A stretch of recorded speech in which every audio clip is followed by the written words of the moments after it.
Paul, before we start, do you have any like vocal warm-ups that you usually do before we record? Because we're here live today, you and I, and if you do have some, routine you have to warm up before we do an episode, I don't want to interfere with that. So do you do anything to tune up your voice or? I do not. No, I don't. When we sit down and record the episodes, usually I like to have a glass of water next to me just to keep your mouth working and everything. But no, I don't have any routines or any vocal exercises or anything of that nature. Do you? Sometimes. But sometimes I'll do some tongue rolls. Or I'll read some poetry before we do an episode. Okay. Do you find that helps though? Yes, I do. It just, to warm up the voice is important for me rather than coming in cold. I mean, I've been in theater and so I'm used to this vocal warm-up stuff, but I haven't actually done it today. So I thought maybe we could just take a few moments and do it together. Well, so far you sound fine right now. So I don't know. Are you sure it's not something in your mind that you need to do? No, it's... You sound perfectly normal. Okay, I'll remember that. Yes. Okay. So in today's episode, we got a few topics we're gonna go through. The first one was talking about vaccination passports or vaccine passports. It's in the news these days, and it's something we want to discuss. Making small talk at cocktail parties, work events, family and friend parties, coffee shop lines, airplanes, etc. We're going to delve into a little bit about our challenges with small talk and whether we thrive on it. Do we like it? Is it difficult for us? And then we will finish up with a weird news story. I know you brought something in that you wanted to share. It's a Canadian story by the sounds of it. So yeah, let's just jump right in.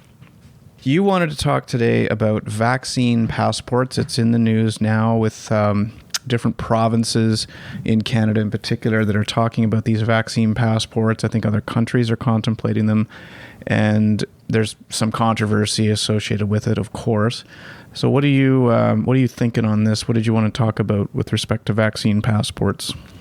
Yeah, I chose this one because it's a very relevant topic in the news today. Something that obviously, I'm sure most people are probably having this big debate in every single home right now. The vaccine passports. Wait, do you really think that? That people are debating this? They probably are, at least having that discussion. I would think that most people are, because it is the hot news item right now.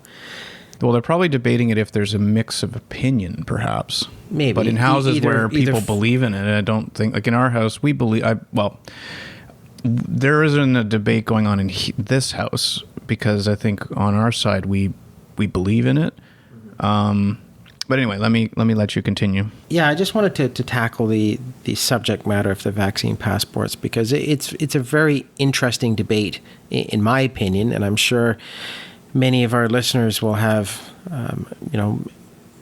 mixed feelings or mixed ideas as to how that should look like. And the reason it's in the news is because what you had mentioned before, a lot of governments here in North America, maybe not so much in the US, but certainly here in Canada, it's becoming a big issue. Recently, the Canadian federal government made it mandatory vaccines for all federal public servants. So public servants, all not public just servants. Medical Yeah, people. So that's people working in crown corporations, federally regulated industries such as banking, telecommunications. That also applies to the airlines, rail service, and now the provinces are going in that direction as well. Quebec recently announced that they are imposing a vaccine passport, and you will need this for entering into bars, restaurants, gyms, non-essential venues such as movie theaters, concerts, schools. In Quebec. Yeah, and that's going into effect apparently as of September 1st, so that's very soon. Interesting. So far, nothing is happening here in Ontario, but I imagine that it's coming soon. And this begs the question as to now that we're sort of knee deep in this quote unquote the fourth wave of COVID, and everyone is saying that the numbers are stating that the majority of people who are getting sick are the unvaccinated. Mm-hmm. We are now at the point where we have to ask, to the unvaccinated people, when is the time? I think we now have to ask to get vaccinated. Yeah, to get vaccinated, because I have a few different opinions on this. And I think that in order to, we have to keep in mind that, yes, we are a free country. People should have the freedom to be able to make their own choices. But, we are heading in that direction where, in order to tackle this fourth wave, in order to avoid any further lockdowns, I think these passports it's just the way it has to be. And I think there is a quote that I read here that we have to give up some of our freedoms in order to keep our freedoms, such as no more lockdowns. For me personally, I don't have a lot of patience for the whole conspiracy theory concept. Like you're being injected with a chip? Yeah, you've heard so many weird things, like it's the 5G network or whatever. Yeah. It's so many weird ideas floating around there. And to those people, I'd say, show me a reputable medical institution that has stated that vaccines are not the way to go.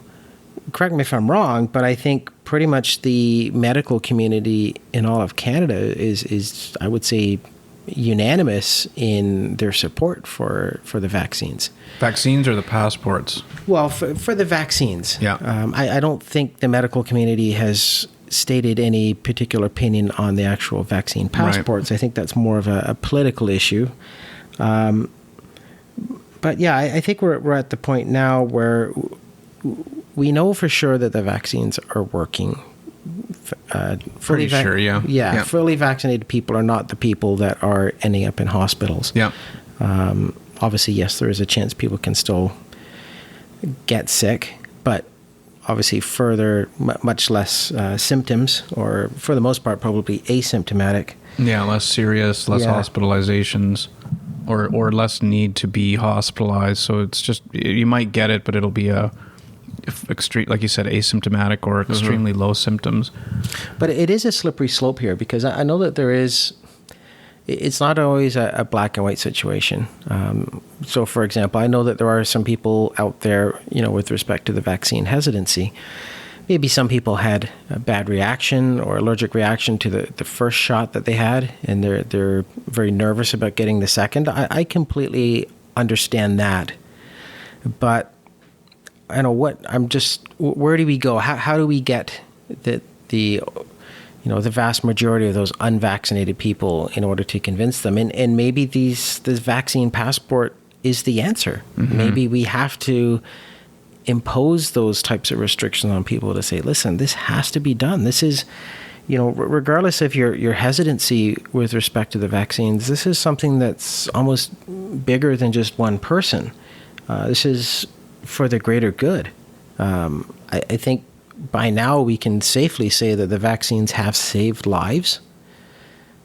There's nowhere near the amount of people in intensive care units, nowhere near the amount of deaths, certainly here in Canada.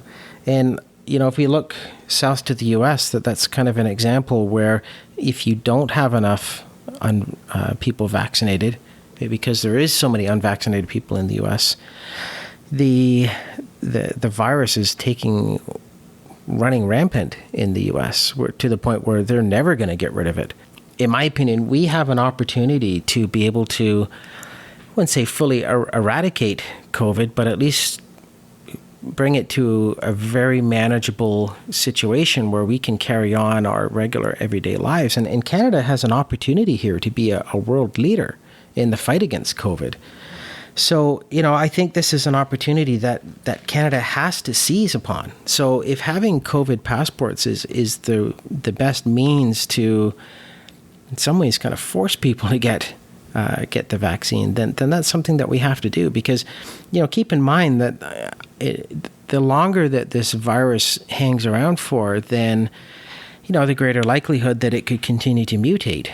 We've already seen in a few short months that the most recent Delta virus, which is, spreads very rapidly. Delta variant, yeah. Delta variant, yes. Yeah. But if we wait a couple more months or even a year, how many more variants are going to crop up? Mm. And if we allow more variants to come along, will they be more resistant to the vaccines? And then we'll be back to square one where people have to get revaccinated because suddenly the vaccines are no longer effective against new variants. So, in my opinion, this has to be done because of economic. Don't play with your microphone wire.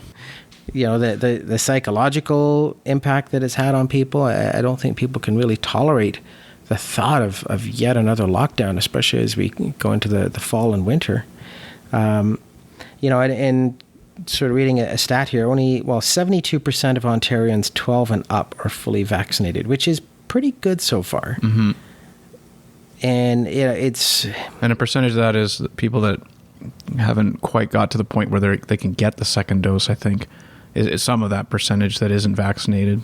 Yeah, I think it's more so the younger people who are, the people that are the biggest cohort of people that are spreading the virus right now. They are, yeah. Yeah. But of that, you said 72%, I think, has 2 doses? It has 2 doses. And I think for one dose, like partially vaccinated, I believe it's at 82% or 83%, which is pretty good. Ontario has been pretty good compared to other regions, other states, other provinces. So, I think we're fortunate that we're in a situation where we're in a province that has done a good job so far of getting the vast number of people vaccinated. We have to take it more. If we can get more, if we can maybe get 90%, then I think this puts us in a great position, especially as kids go back to school. I think people are just fed up with this. This has to. I think any means necessary in order to put this virus behind us, because I don't think we can really take much more of this. All right, so let's talk about the unvaccinated for a moment. There's a few categories of unvaccinated. There's kids who are under 12, which are not able to be vaccinated at this point because the vaccine hasn't been approved for that age group. Yeah, and I think we're talking about the eligible people here. Okay, but a vaccine passport, what do you do when the person cannot be vaccinated because they're under 12? Are they going to be exempt from a passport? Yeah, well, I think that's how it's done so far, is that anybody 12 and below, as long as the parents are fully vaccinated, then they would be exempt. I know that they're exempt from any kind of quarantine rules with respect to travel. I have looked into this. Not if they get it, but if they are traveling and need to quarantine for, not because they've had it or anything like that, just as a precaution when arriving somewhere. Yeah. Okay. So for example, travel within Canada or travel outside of our borders, I believe that for children 12 and under, as long as they are accompanied with any other, any adults, but anyone 12 and above who is vaccinated, then they are not subject to any kind of quarantine or, I guess, COVID restrictions or anything of that nature. Okay, so those are that sort of answers it for the kids. Then there's those that can't get it for health reasons, that the vaccine poses some sort of a health risk, is some percentage of people. Yeah, and that's where I said that, the cautionary tale here is that there is that gray area to the point where if there is a medical reason why someone can't get a vaccine, then that should be factored in. And maybe should those people not be able to travel or not go into a restaurant in Quebec? and that's a great question in the sense that, how do you handle those people? If they get a medical exemption, for example, that allows them to obtain a vaccine passport even though they are not fully vaccinated. Well, I would argue that the people that have that concern, well, I don't know, I'm not a medical person, but I was going to say they're the ones who could be susceptible to getting COVID and having their own health problems because of it. But the health reasons for not getting the vaccine may not necessarily be related to, a higher susceptibility to being more harmed if they get COVID. There may be some in that category where the vaccine, getting it somehow means they'll be worse off than if they got COVID. I don't know. Yeah, there's probably different levels of that too. Yeah, and that's why I say, you'll never have 100% vaccine percentages. Because yes, there's always going to be people that, for whatever reason, if it's a medically driven reason, I've read somewhere that there are religious reasons. I'm not sure. I don't know too much about that. Where that comes in. If there is a religious reason as to why, one can't get vaccines. But I think where I'm going with this is that what I'm talking about is just the average unvaccinated person that is holding out because either they don't want to, or they're nervous about it, or they're skeptical of the government, or they've read some kind of weird conspiracy theory online. I think those are the people that the government is trying to reach out to say, listen, this has to be done. This is the wave of the future, where whether we like it or not, the vaccine passports has already pretty much arrived. Okay, so what do you do if in your family, let's say your wife is a person who does not want to get a vaccine? What would you do in that scenario? Make for an interesting dinner time conversation, that's for sure. Yeah. In my case, my wife, she was hesitant to take the vaccine at the very beginning, but she obviously recognized the big picture, and she understood that it had to be done. What was the main reason for the hesitancy? Well, I think a lot of people feel this way, is that there's been a lot of mixed information, a lot of inconsistencies, especially many months ago when they launched the AstraZeneca vaccine. There's a lot of mixed information on that. So yes, I can understand people being skeptical. I can understand some hesitancy, absolutely. But I think now that we are several months into the widespread vaccine rollouts, I think they've proven that they work. Yes, the vaccine rollout has been successful. There has been some changes now to the AstraZeneca statistics as far as blood clotting. I think when I got vaccinated, I think there was a 1 in 250,000 chance. That number is now dropped to like 1 in 50,000 that it may lead to blood clotting in my age group, which is the plus 40 crowd.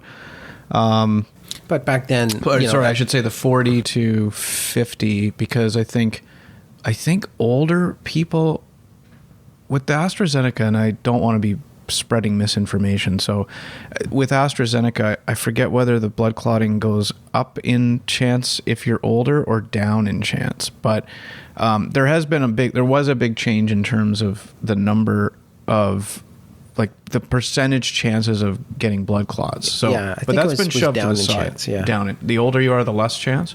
I believe so. I think yes. it is. Yeah. So let's just go through a couple of the other things. So there's the disbelief / the skeptics. That is certainly, I read a statistic the other day that says they estimate 5% of Canadians will never get it because of skepticism or disbelief. That's actually a pretty low number. So I think if potentially you can just convince the non-skeptics, if you can get the ones that are potentially able to be turned around. Like, I know people who were skeptical and have since been vaccinated. So I think there's a camp that's still in that, or there is a group that is still in that category of people, but you still have those that are in the health condition category, the kids category, which we've already talked about. But I guess if you look at what don't they get to do if they don't have the vaccine passport, okay, that can mean leisure trips, but it could also mean trips like visiting close family in other countries. Well, so you're okay, go ahead. Yeah, I was going to say to that point, speaking from an Ontario standpoint, right now, really the only restrictions would be primarily travel related. However, if Ontario goes down the same route as what Quebec is doing, then that's when you will see huge differences in that if you're not vaccinated, you may not be accepted to go to a restaurant or a gym. Movies, or you can't go to the movies. Baseball game, maybe. Suddenly that will grab everyone's attention. Not that Quebec has a baseball team. Yeah, they would like one, though. They'd like the Expos back.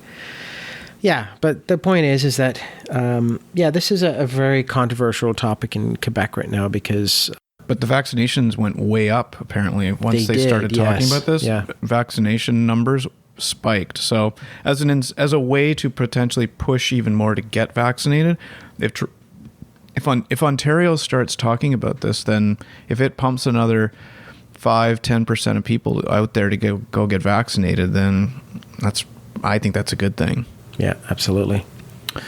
Well, I guess there's then the last thing on this is the incentivizing versus forcing. Mm-hmm.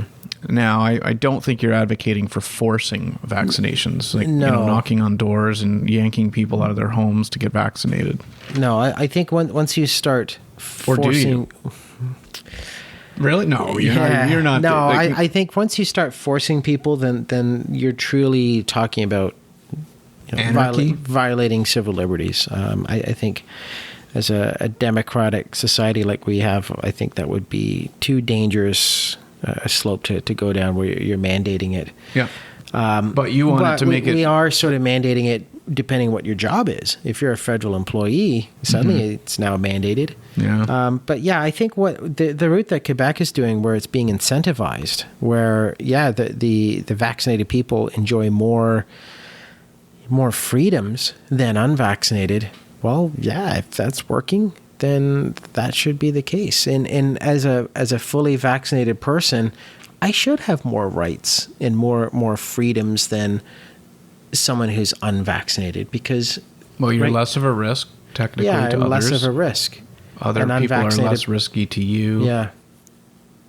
Yeah, because an unvaccinated person, although they might be digging their heels in terms of their beliefs, they are still a potential spreader of the virus, and that's the most dangerous situation right now is the continual spread of the virus to the point where we're never going to get rid of this thing. Mm-hmm. And the numbers are going up in Ontario. I think we had 500 cases yesterday, which it's not good. And we got September just a few weeks away, and kids are going back to school. For those of us like you and I who have kids who are under 12 and can't get vaccinated, there is a real concern we have about that. I mean, I've been talking to people about what they're going to do. I mean, there's the virtual learning piece, which is apparently still available. What are your plans? Is your kid going to go back to school in person, or? Yeah, he's going to go back to school in person. He is under the age of 12. But we feel that the school has been very safe. There's been very effective contact tracing. Keeping him at home, it doesn't do him any good either. You eventually have to continue on with your lives, and having him interact with his friends outweighs any kind of the potential negatives. Does it? Well, because children under 12 are not prone to getting serious illness. But isn't the Delta variant affecting that? Well, yeah, the Delta variant can spread to any age. Yes. However, in terms of the COVID symptoms, primarily it's children under the age of 12 are not susceptible or a very low likelihood of becoming seriously ill. So I think in terms of the health consequences to him, I'm confident enough to be sending him to school. I think the risk is worth taking that chance. But yeah, it just comes back to the original argument where, we have an opportunity here where we have safe vaccines that are proven to work. We have an opportunity to get rid of this thing. This COVID-19 has been hanging over our heads now for nearly a year and a half.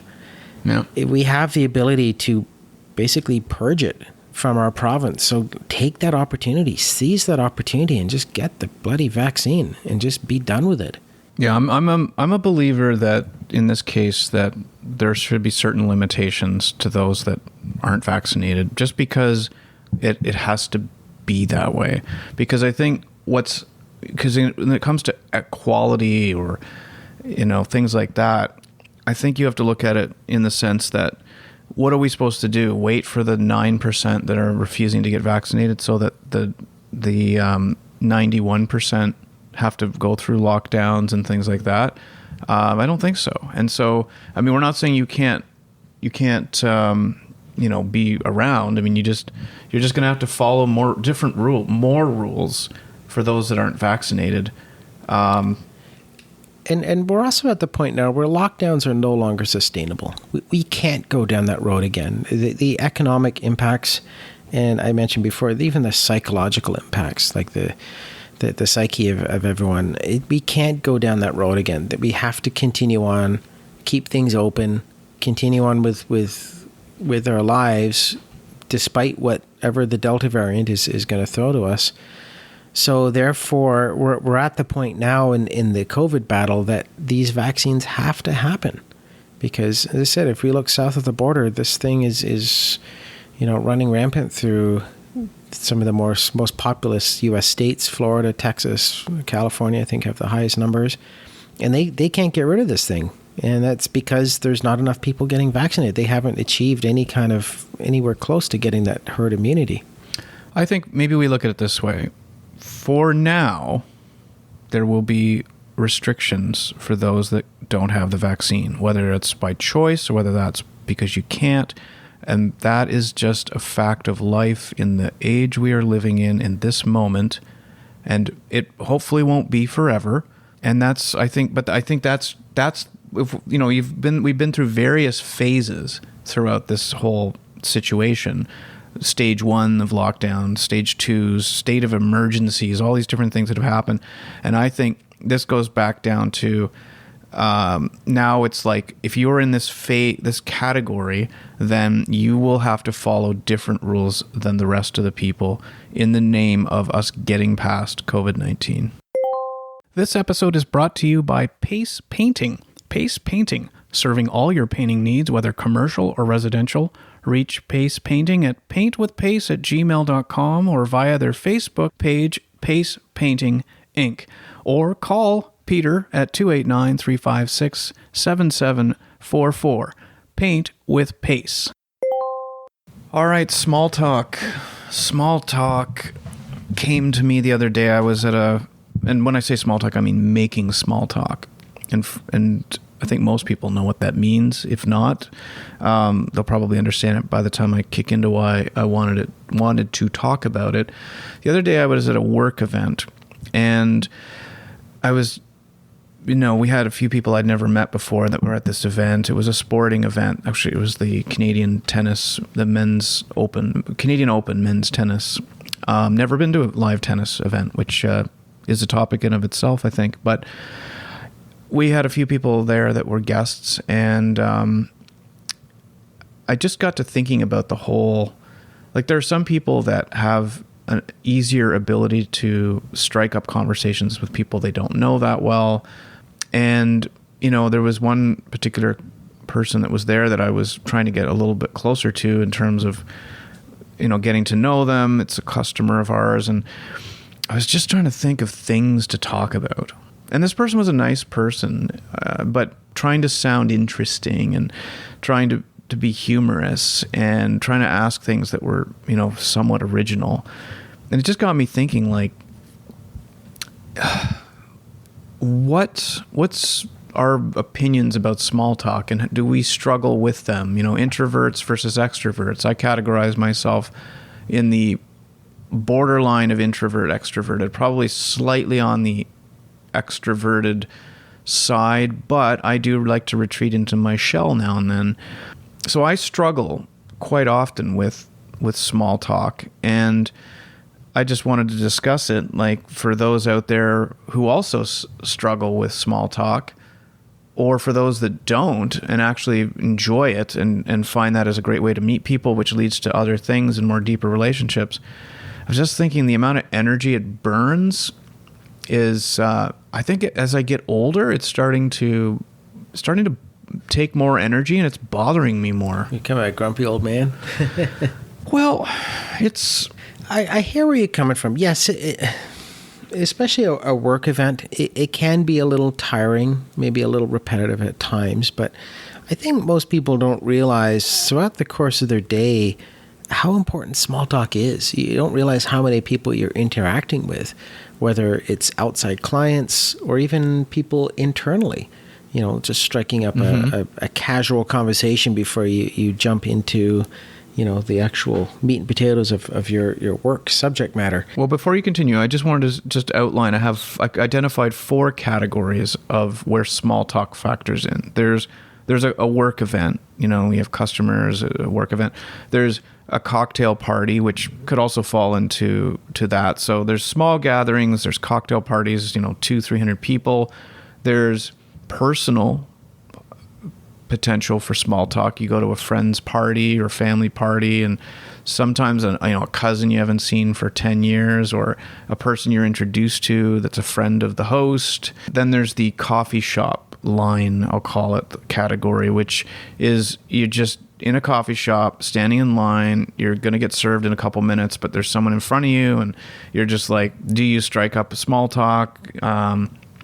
So those are kind of the four categories. The two types of work events, sort of smaller and larger, the personal, family and friends, and then the generic coffee shop line where you're standing there and there's someone who's close enough to strike a conversation up with you. Yeah, and it's great that you've actually segmented those, because it's so true. For me, I'm not probably that great at the whole coffee lineup small talk. But I will say, don't underscore the importance of small talk, because I have the type of job where I meet with external clients, and when I'm there to conduct, insurance discussions, when I'm there, typically I will spend up to an hour, 2 hours meeting with my client contact, asking them very direct questions about their business operations. But I received a really good piece of advice from one of my senior managers many years back. He said, whenever you go into a client meeting, you don't just want to sit down and start rhyming off a whole bunch of questions and jumping right into work talk. He said, you should always lead off with a small talk. Like, notice something in their office that you can talk about. Let's say if you sit down in someone's office and they got a whole bunch of pictures of golf. Well, maybe talk about golf.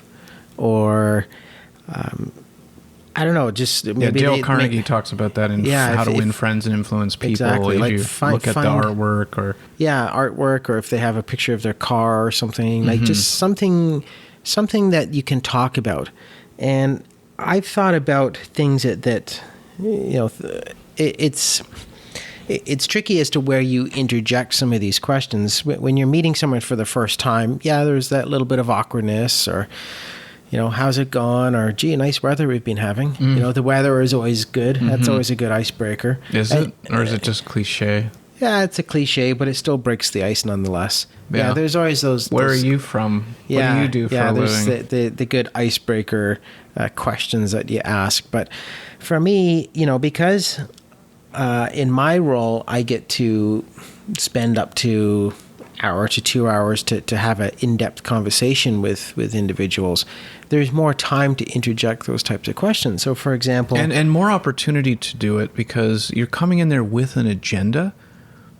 So I'll let you continue, but because I think that's an easier one, because you've got a mission. You came in with an agenda and a reason for being there.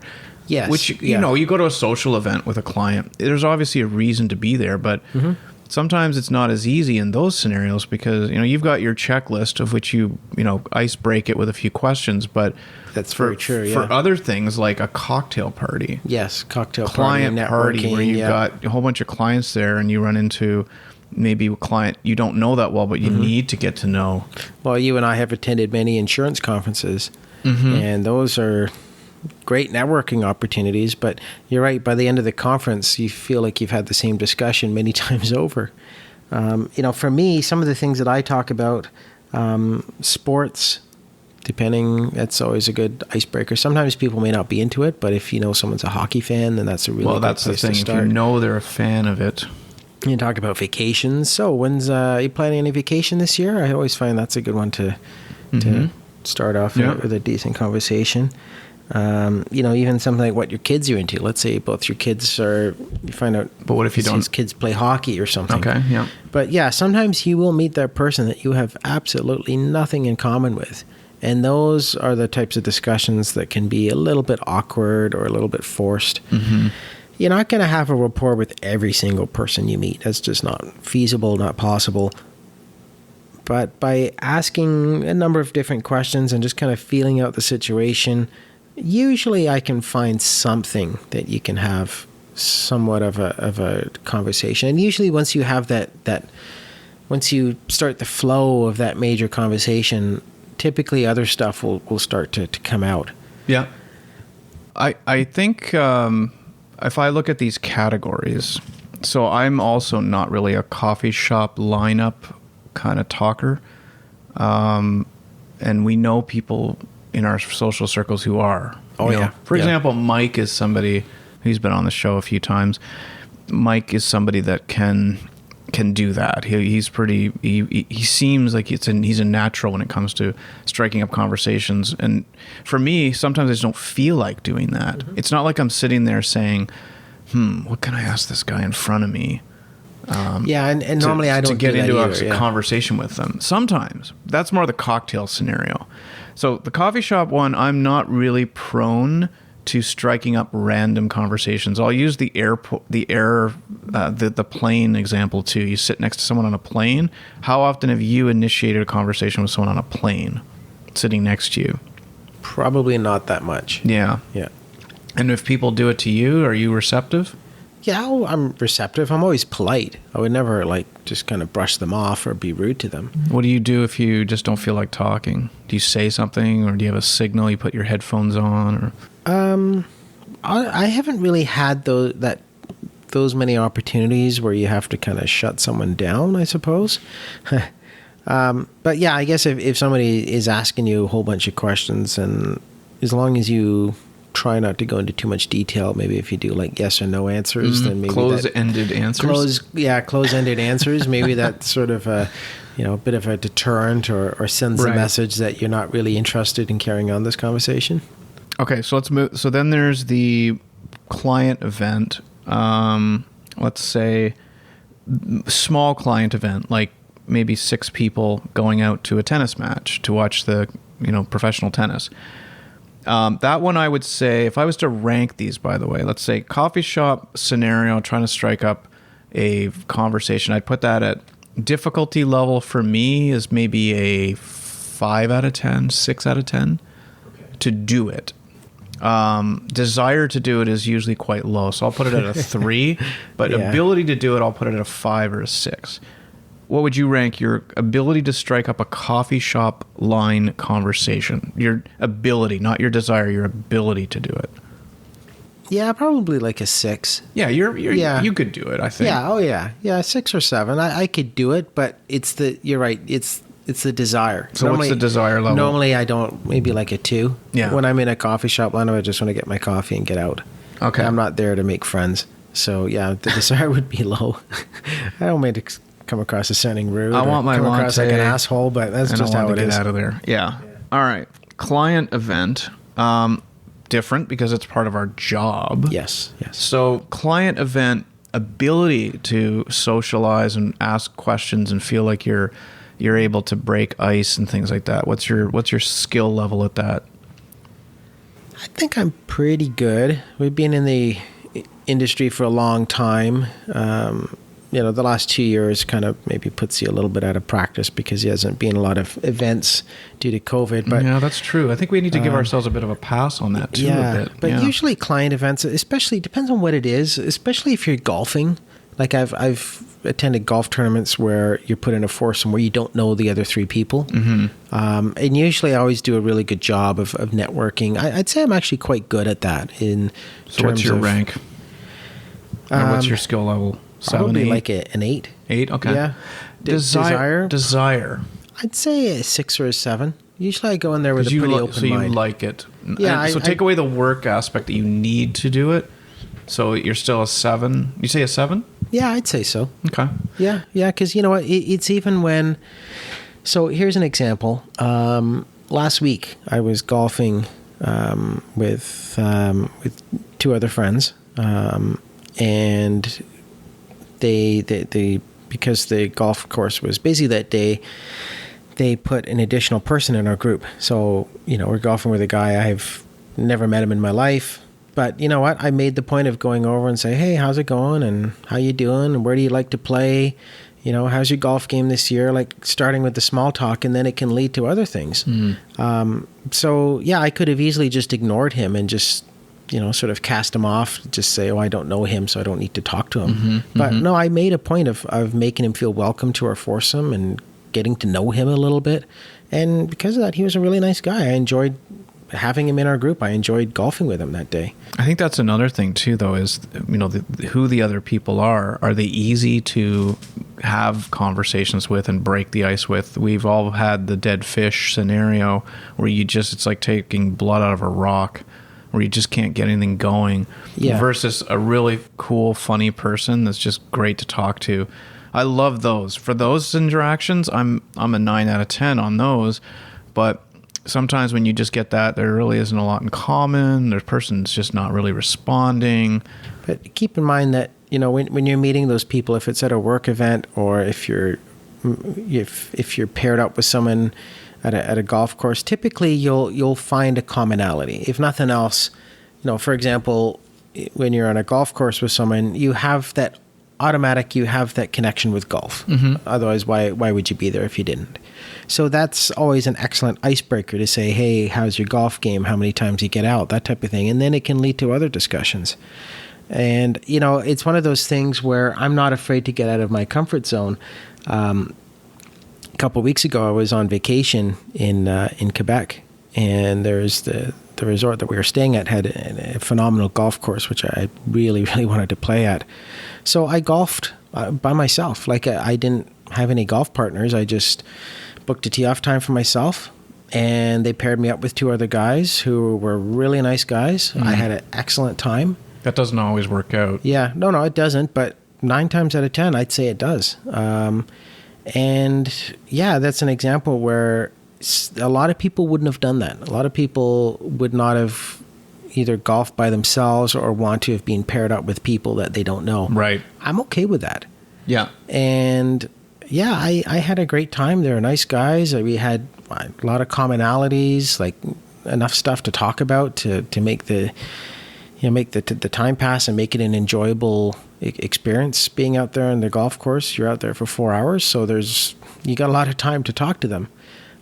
So I think it's just a lot of it is just keeping an open mind and just getting out of your comfort zone a little bit, because the easy thing to do would be to say, no, I don't want to do that. I don't have a golf partner, so I'm not going to golf. Or go and not be sociable. Yeah, I don't have someone I know, so I don't really want to go because I don't know anyone at the party, or I don't know anybody well, that type of thing. Our next category was the personal, family, and friends. What's your skill level when you go to a friend's party and there's people there you don't know? Striking up conversations, what's your skill level there? I'd say pretty good. The only time where that maybe becomes a bit of a problem is that I find that sometimes there can be groups that can be cliquey. In other words, if you're with, friends of friends type of thing, sometimes I found that where you go to parties or events and they'll just kind of stick to the people that they know. They don't really, make you feel very welcome. Yeah. So I've encountered those instances where you show up at a party, you don't really know anybody, but people don't necessarily go out of their way to make you feel welcome. And that's a different dynamic. That's as well. an area where I think I have a high degree of skill. It's more in so first of all, what's your ranking there? What are you putting? I'll come back to that. But what's your ranking in terms of ability to, let's forget, overall skill level to strike up conversations with people you don't know at a family party or a friend's party? 6 or 7. Okay. I'd put myself probably at a 6 or 7 as well, maybe 7 or 8. Desire level to do it? It depends on the group. Yeah. It entirely depends. If they welcome you in and make you feel like you're part of their group, then the desire is high, like 8. If it's a cliquey group and no one really pays much attention to you, or no one really cares if you're there or not, or no one makes the rounds to introduce you to people, then the desire suddenly becomes quite low. Like I think that's 3. A really important one, that cliquey thing you mentioned, because you do tend to, so you see it in definitely in mostly friends parties. You can certainly see it. So I'm with you there. And the other sort of partial part of that is, or related to that, is when you go to a social part, like a cocktail party or even a client event, and you see, let's say you've got 7 people there. You're the odd man out. So you've got 3 groups of 2s talking, and you're like, okay, you walk up and you sort of try to find your way into those conversations. What really bothers me is when there isn't that doesn't end up happening. Like you walk up to 2 people and they're talking about something, and then it's something that's maybe you don't have enough knowledge about, or you're not sure what context it's in, so you kind of need a little bit of you'd like it if one of them turned to you and said, oh, we're just discussing the fact that Bill here is, thinking of putting a new roof on his cottage or something. Versus if you walk up and you just hear them talking about hammering and construction and stuff like that, you're like, okay. So then you rove over to the next group and it's like they're talking about something. And again, there isn't like the open. And I think people that do that, like when you go to a cocktail party and there's that group of 3 people talking, and then they just sort of open up the circle a bit and say, oh, hey, how's it going? I'm Jim. This is Steve. We were just talking about ... That is something I actually think I do have pretty good skill in. I recognize that loner or odd person out, and I will do that. I will do that regroup and say, hey, we're just discussing X, Y, Z. But like I had that happen at this event on Friday where there was 7 of us, or 9, whatever it was an odd number. And I found myself several times, because I only knew 1 or 2 people there.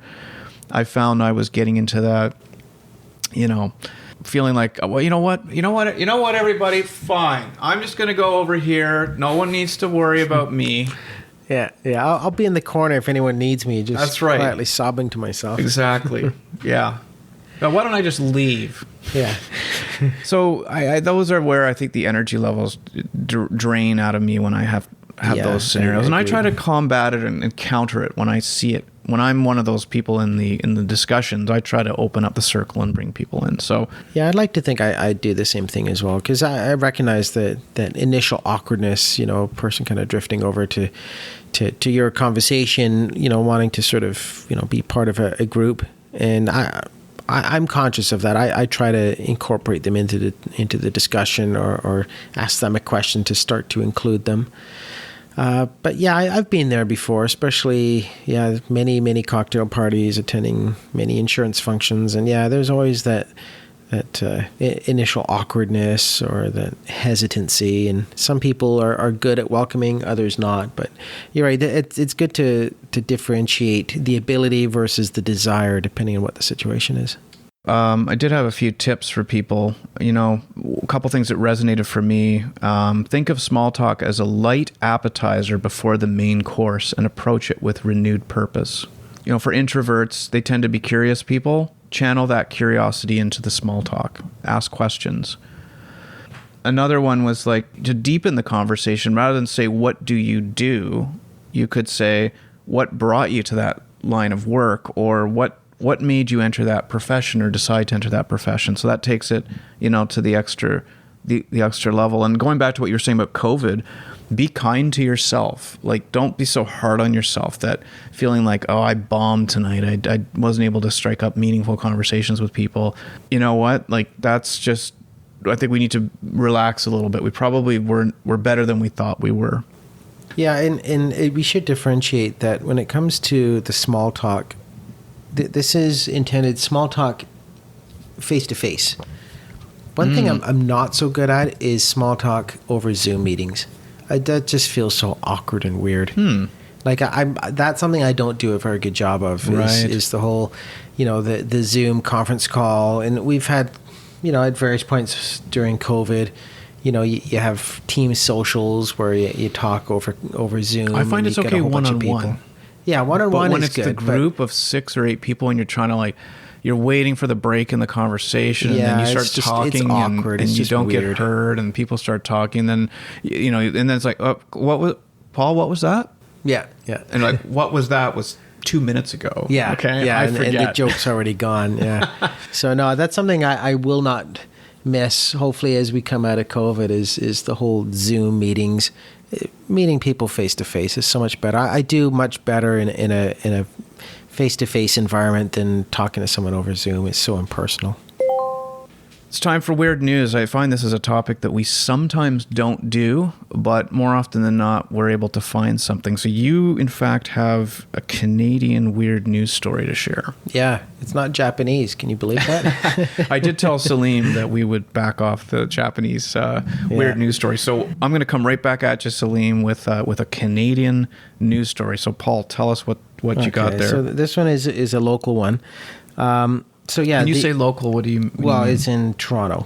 Okay, local Toronto. to us. All local right. to us. Not here to in Toronto. our Bahrainian listeners No. or our Swahili listeners. Yeah. So the headline here is police stop car filled to the brim with beer cans on highway north of Toronto.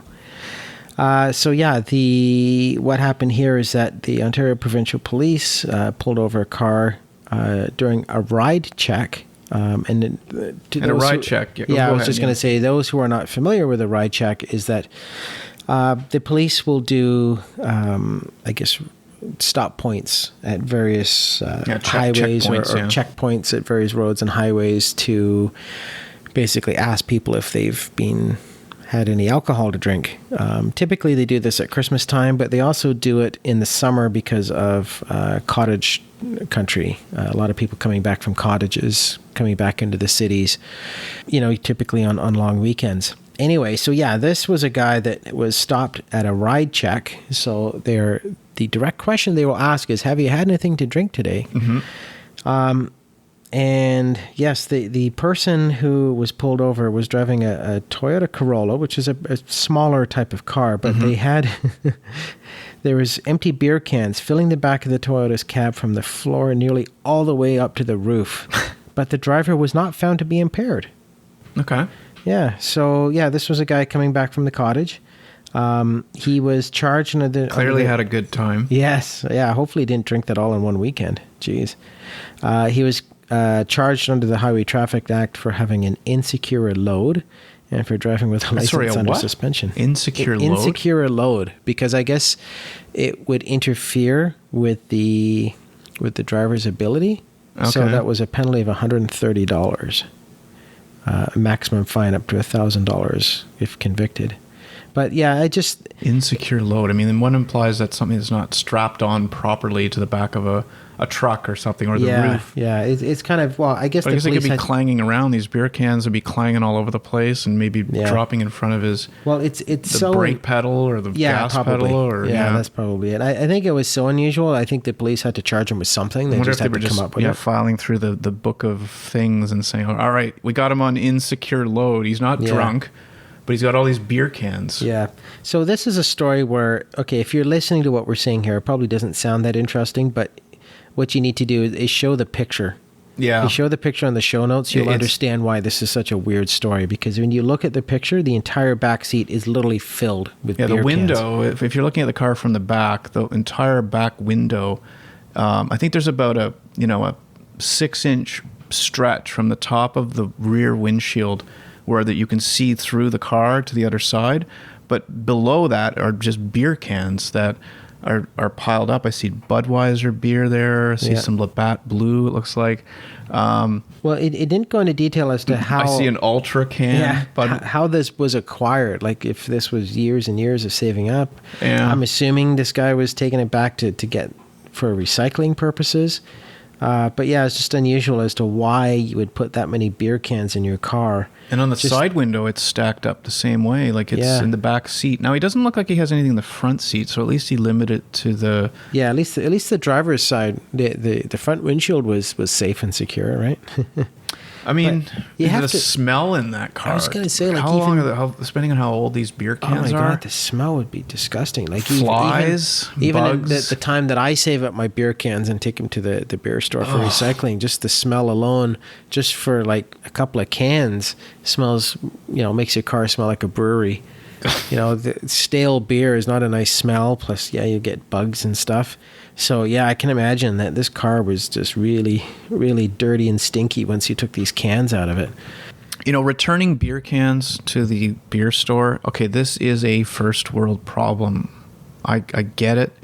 To take my beer cans back to the beer store and get 10 cents back for every can or whatever, that's a nice thing, and it's a good thing. But it is one of the things I hate to do the most. Is I hate putting all the cans together. I do put them in bags. I don't just throw them in my back seat because there's fruit flies and other bugs crawling around.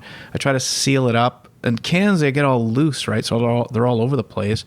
And then going into the store to actually return them, it's just an ordeal. Like this sounds so terrible, but I honestly feel like I would rather just put them out on my curb and just have someone take it away and take the money. I don't want the money. Just take these goddamn cans away, because it's one of the most, it's the kind of job or chore I hate to do almost more than anything. Well, hey, as long as they get recycled, I guess that's the main thing. But yeah, this was a pretty interesting one for sure. And yeah, I'd wonder how much money he has in here. Hey, the money he gets from the returns might pay for the ticket. I've gone into the beer store before now with bags. It's a clear bag, and the guy will say, "How many cans you got there?" It's a bit of an honor system, and I'll say, "You tell me. Just you come up with a guess, and I'll just pass the bag over, because there's no way I'm taking all these cans out and putting. I won't do it.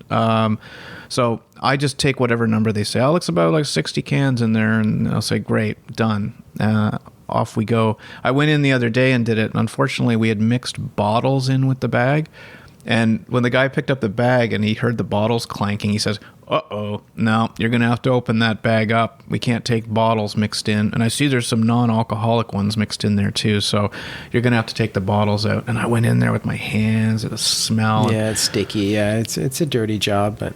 Anyway, we digress. So just if you are in Ontario, it is a requirement to put your bottles into a container, not just throw it in the back seat. I mean, I could picture this guy just heaving them into his back seat. Well, we've talked about dirty cars before, but this takes it to an extreme, right? You know what's funny too? They've actually put this one article. I don't know what's the source for your article? Well, this is BlogTO, but I have seen this on a few other sites as well. It's on The Sun, the UK news company, The Sun. I think they've actually gone so far as to write this article, probably rewrote it from a source that says here, they even went so far as to tell you how many pounds the fee was, 74 pounds. It can come up with a fine of up to 576 pounds and up to 6 months in jail. So... this was interesting enough news in the UK to actually publish it in a UK newspaper. All right, Paul. So ends our, second or third time now recording in person? I believe it's our third. I think it is. This is our first indoor in-person edition. Yeah. So we didn't have birds chirping, dogs barking, pools splashing, lawnmowers, whippersnappers, wind, whatever it is. So, yeah. And it's been a while since we put an episode out. So for those listeners who've been waiting, we apologize. It's summertime. Hey, give us a break. Yeah. Yeah, it's a bit of a, well, I wouldn't say a hiatus, but yeah, during the summertime, it's the scheduling of our episodes is not so frequent, but I can assure you that we have lots of material to talk about, and they'll be coming along. We do. We do want to talk about another topic in a future episode, which is about traffic tickets, and should traffic tickets be adjusted based on salary, which does happen in some countries. So we're going to get into that in a future episode, maybe the next episode. So you and I got baseball to play today. We do, yes. It's coming up soon. All right. So we're to sign off. We're shutting it down, guys.